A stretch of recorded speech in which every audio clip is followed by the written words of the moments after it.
মাঝে মাঝে এমন কিছু লেখা মানে ফেসবুকে বা অন্য কোথাও চোখে পড়ে যা আপাত দৃষ্টিতে খুব সাধারণ মনে হয়, কিন্তু একটু গভীরে গেলে উম, পুরো বিষয়টা দেখার অ্যাঙ্গেলটাই যেন পাল্টে দেয়। আজ আমরা ঠিক এমনই একটা ফেসবুক পোস্ট নিয়ে কথা বলবো। পোস্টটা ঢাকার গোপীবাগ রেলওয়ে ব্যারাক জামে মসজিদের খতিব আবুল হাশেম মোল্লার। বাইরে থেকে দেখলে মনে হবে এটা শুধু ইসলামী আন্দোলন বাংলাদেশকে নিয়ে লেখা একটা পোস্ট, কিন্তু আসলে এই লেখাটা বাংলাদেশের রাজনীতির ভেতরের যে কলকবজাগুলো আছে সেগুলো বোঝার জন্য একটা চাবির মতো কাজ করে। চাবি, বাহ, হ্যাঁ, ডেকোডার রিং বলা যেতে পারে। এই তুলনাটা আমার খুব ভালো লেগেছে, কারণ মোল্লার বিশ্লেষণটা কিন্তু কোনো দলের পক্ষে বা বিপক্ষে রায় দিচ্ছে না, বরং এটা আমাদের হাতে একটা টুল কিট তুলে দিচ্ছে, যে টুল কিট দিয়ে আমরা কিছু বেসিক প্রশ্নের উত্তর খুঁজতে পারি। যেমন ধরেন, আমরা যখন বলি কোনো দলের শক্তি আছে, তখন আসলে কি বোঝাই? বিশাল জনসভা, জ্বালাময়ী বক্তৃতা, নাকি এমন কিছু যা পর্দার আড়ালে থাকে, যা আমরা সহজে দেখতে পাই না? ঠিক ঠিক। আর এখানেই আজকের আলোচনার মূল ফোকাস। এই একটা ফেসবুক পোস্টকে ঘিরে আমরা বাংলাদেশের রাজনীতির দুটো দিক বোঝার চেষ্টা করব। প্রথমত, একটা দলের মাঠের আসল শক্তি, মানে তার ভিতটা কতটা মজবুত, সেটা মাপার উপায়টা কি। আর দ্বিতীয়ত, এই যে জোটের রাজনীতি, এর ভেতরে যে এত টানা পড়েন, দরকষাকষি, সেই জটিল খেলাটা আসলে কিভাবে কাজ করে। চলুন তাহলে প্রথম বিষয়টা দিয়ে শুরু করা যাক। আলোচনার শুরুটা হয়েছে ইসলামী আন্দোলনের একটা বেশ বড় দাবিকে কেন্দ্র করে। তাদের নায়েবে আমির ফাইজুল করিম তিনি বলেছেন যে সারা দেশে ১৪৩টা আসনে তারা নাকি এ ক্যাটেগরিতে আছেন, মানে এসব আসনে তাদের জেতার মতো অবস্থা তৈরি হয়েছে। এটা তো বড় বিশাল একটা দাবি। বিশাল দাবি, প্রায় অর্ধেক সংসদ। আর এখানেই আবুল হাশেম মোল্লার বিশ্লেষণের সৌন্দর্যটা। তিনি ১৪৩ আসনের সংখ্যাটা নিয়ে তর্ক করতে যাননি। তিনি পাল্টা বলেননি যে না, ১৪৩ না, হয়তো ৪৩ হবে। এর বদলে তিনি একটা ফ্রেমওয়ার্ক বা কাঠামো দাঁড় করিয়েছেন, যার মাধ্যমে যে কোনো দল, শুধু ইসলামী আন্দোলন কেন, যে কোনো দলই নিজেদের শক্তির একটা বাস্তব নিরীক্ষা বা অডিট করতে পারে।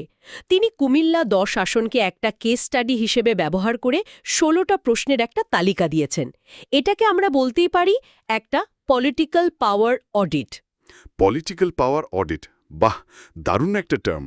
তাহলে চলুন এই অডিটের কয়েকটা গুরুত্বপূর্ণ পয়েন্ট একটু ভেঙে আলোচনা করি। মোল্লা শুরুই করেছেন ইউনিয়ন চেয়ারম্যানের সংখ্যা দিয়ে। তিনি জানতে চেয়েছেন ওই আসনের ২৪টা ইউনিয়নের মধ্যে দলটির কতজন দলীয় প্রতীকে নির্বাচিত চেয়ারম্যান আছেন। এটা কেন এত গুরুত্বপূর্ণ? একজন চেয়ারম্যান থাকা না থাকায় কি আসে যায়? অনেক কিছু আসে যায়, কারণ একজন ইউনিয়ন চেয়ারম্যান শুধু একজন ব্যক্তি নন, তিনি হলেন ওই এলাকায় দলের সাংগঠনিক শক্তির একটা জীবন্ত প্রমাণ। তার একটা নির্বাচন জেতার যে বাস্তব অভিজ্ঞতা আছে, ওটা অমূল্য। শুধু জনপ্রিয়তা দিয়ে তো সবসময় জেতা যায় না। এর জন্য কৌশল লাগে, নেটওয়ার্ক লাগে, যা একজন নির্বাচিত চেয়ারম্যানের তৈরি হয়ে যায়। ব্যক্তিগত প্রভাব হয়তো অনেকেরই থাকে, কিন্তু দলীয় প্রতীকে জেতা মানে হলো দল হিসেবে ওই এলাকায় আপনার একটা প্রাতিষ্ঠানিক স্বীকৃতি আছে। ভোটের দিন এই প্রাতিষ্ঠানিক শক্তিটাই সবচেয়ে বেশি কাজে লাগে।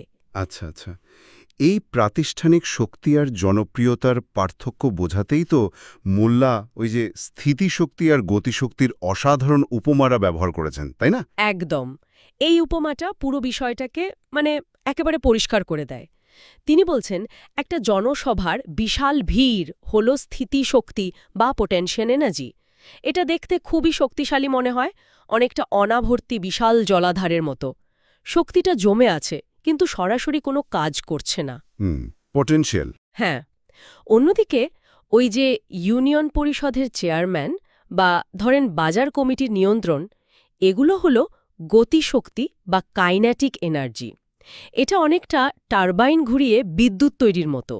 এই শক্তিটা চলমান, সক্রিয়, এবং একে সরাসরি ভোটে কনভার্ট করা যায়। মোল্লার যুক্তি হল, অনেক দলেরই প্রচুর স্থিতিশক্তি বা সমর্থক আছে, কিন্তু এই গতিশক্তির অভাবে তারা নির্বাচনে ভালো ফল করতে পারে না। তার মানে জনসভার ভিড় ভোটের দিন ব্যালট বাক্সে পৌঁছায় না। পৌঁছায় না।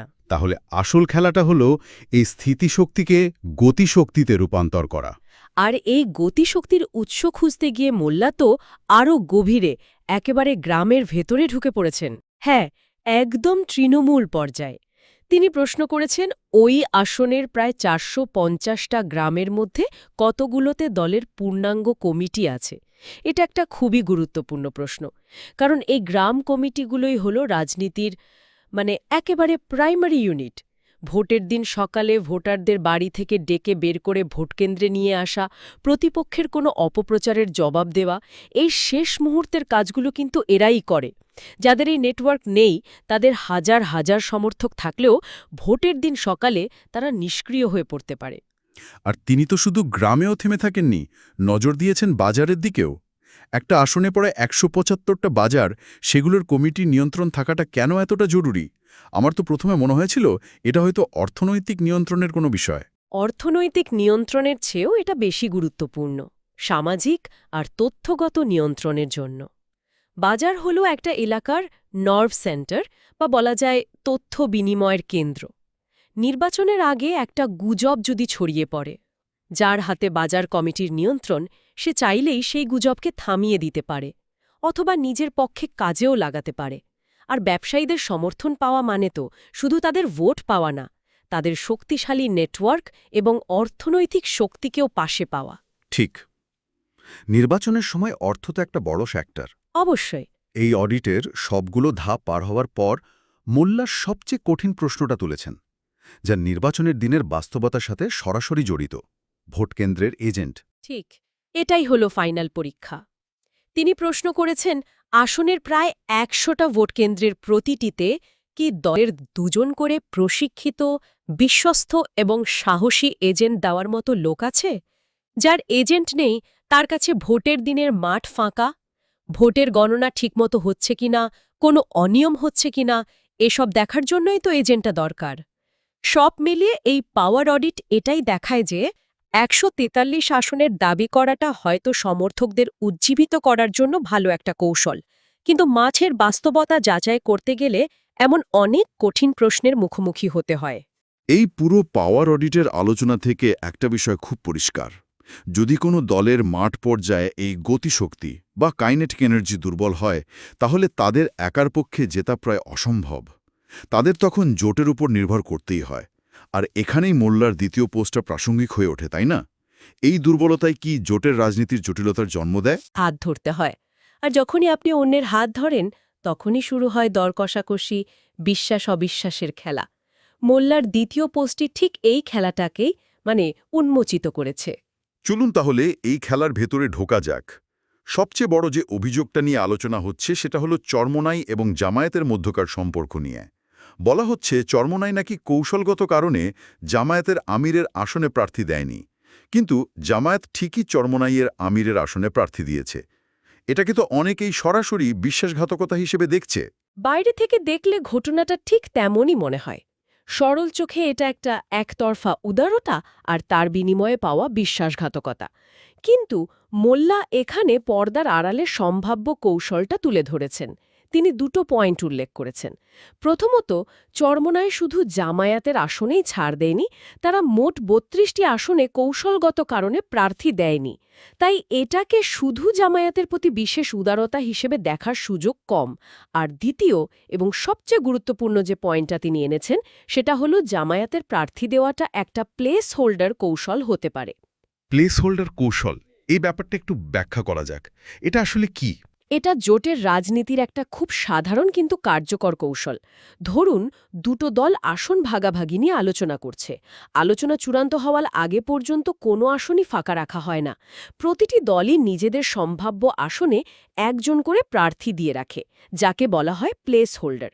যদি শেষ পর্যন্ত সমঝোতা হয়, তাহলে প্লেস হোল্ডার প্রার্থী তার প্রার্থিতা প্রত্যাহার করে নেয়।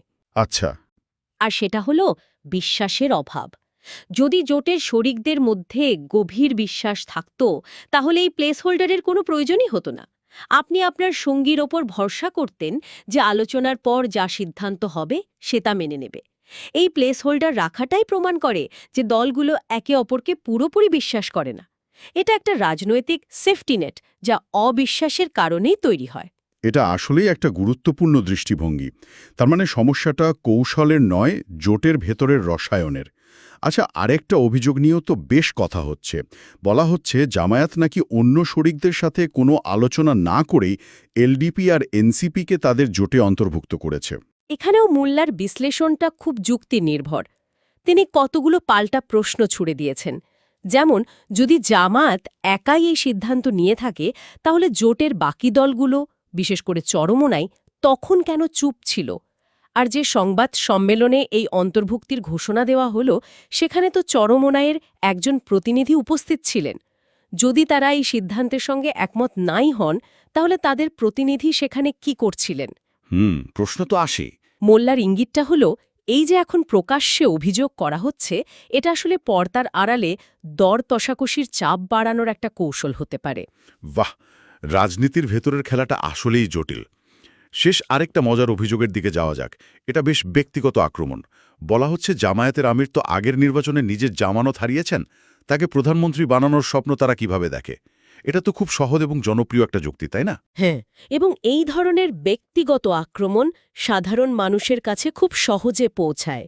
কিন্তু এই অভিযোগের জবাবেই হাশেম মোল্লা জামায়াতের সাংগঠনিক কাঠামোর সবচেয়ে গুরুত্বপূর্ণ দিকটা তুলে ধরেছেন। তিনি বলছেন, জামায়াত কোনো পরিবারতান্ত্রিক বা ব্যক্তিকেন্দ্রিক দল নয়। এটি একটি ক্যাডার ভিত্তিক প্রাতিষ্ঠানিক দল। এর মানে হল, এখানে ব্যক্তির চেয়ে প্রতিষ্ঠান বা দল বড়। এর মানে কি দাঁড়ায়? একজন নেতার ব্যক্তিগত জয় পরাজয় দলের উপর প্রভাব ফেলে না? ঠিক তাই। মোল্লা উদাহরণ দিয়ে দেখিয়েছেন, দলের আমির নির্বাচনে হারলেও তাদের সরকার গঠনে বা নীতি নির্ধারণে কোনো সমস্যা হয় না, কারণ তাদের গঠনতন্ত্র অনুযায়ী জয়ী সংসদ সদস্যদের মধ্য থেকেই প্রধানমন্ত্রী বা মন্ত্রীরা নির্বাচিত হবেন। তিনি গোলাম আজমের উদাহরণ টেনেছেন, যিনি দলের আমির থাকলেও কখনো এমপি নির্বাচন করেননি। আবার মতিউর রহমান নিজামী যখন শিল্পমন্ত্রী হয়েছিলেন, তখন তিনি দলের আমির ছিলেন না। আচ্ছা, তাই কে নির্বাচনে জামানত হারালো বা কে জিতল, এই বিষয়টা দিয়ে তাদের মতো একটি প্রাতিষ্ঠানিক দলের রাজনৈতিক ভবিষ্যৎ মাপাটা একটা খুবই সরলীকৃত এবং ভাষা বিশ্লেষণ। তাহলে আবুল হাশেম মোল্লার এই দুটো ফেসবুক পোস্ট থেকে আজকের এই গভীর আলোচনা শেষে আমরা দুটো খুব স্পষ্ট ধারণা পেলাম। প্রথমটা হলো, একটা রাজনৈতিক দলের আসল শক্তি তার জনসভার ভিড়ে বা ভাষণে নয়, বরং লুকিয়ে আছে তার তৃণমূলের সংগঠনে, ইউনিয়ন, গ্রাম, বাজারের মতো স্থানীয় কাঠামো নিয়ন্ত্রণের ক্ষমতার মধ্যে। এটাই রাজনীতির আসল গতিশক্তি। এবং দ্বিতীয়ত, জোটের রাজনীতি বাইরে থেকে দেখতে যতটা আদর্শিক বা বন্ধুত্বের মনে হয়, ভেতরটা ততটাই কঠোর কৌশল, হিসাব নিকাশ আর গভীর অবিশ্বাস দিয়ে চালিত হয়। এখানে প্রতিটি পদক্ষেপই ভবিষ্যতের দর কষাকষির কথা মাথায় রেখে নেওয়া হয়। এই পুরো বিশ্লেষণটা আমাদের একটা বড় প্রশ্নের সামনে দাঁড় করিয়ে দেয়। আজকের আলোচনা থেকে আমার মাথায় একটা ভাবনা ঘুরছে। সেটা হলো, আমরা দুটো ভিন্ন জিনিস দেখলাম। একদিকে আছে একটি দলের তৃণমূল পর্যায়ে সেই অদৃশ্য সাংগঠনিক শক্তি, সেই গতিশক্তি, যা আমরা প্রথম অংশে আলোচনা করলাম। আর অন্যদিকে আছে জোটের ভেতরে এই কৌশলগত টানাপোড়েন, এই প্লেস হোল্ডারের খেলা, যা আমরা দ্বিতীয় অংশে দেখলাম। প্রশ্ন হল, শেষ পর্যন্ত বাংলাদেশের নির্বাচনে ফলাফল নির্ধারণে এই দুইয়ের মধ্যে কোনটি বেশি প্রভাবশালী ভূমিকা রাখে? মাঠের শক্তি নাকি জোটের কৌশল? প্রশ্নটাকে যদি আরেকটু গভীরে নিয়ে যাই, তাহলে কি বলা যায় যে বাংলাদেশের রাজনীতিতে আদর্শ বা ইস্তেহারের চেয়েও এই কৌশলগত বোঝাপড়া আর মাঠের নিয়ন্ত্রণটাই আসল খেলা? আর আদর্শ বা বড় বড় বুলিগুলো এখানে কেবলই একটা সুন্দর মোড়ক, যা দিয়ে আসল পণ্যটাকে ঢেকে রাখা হয়? প্রশ্নটা আমাদের শ্রোতাদের ভাবনার জন্য তোলা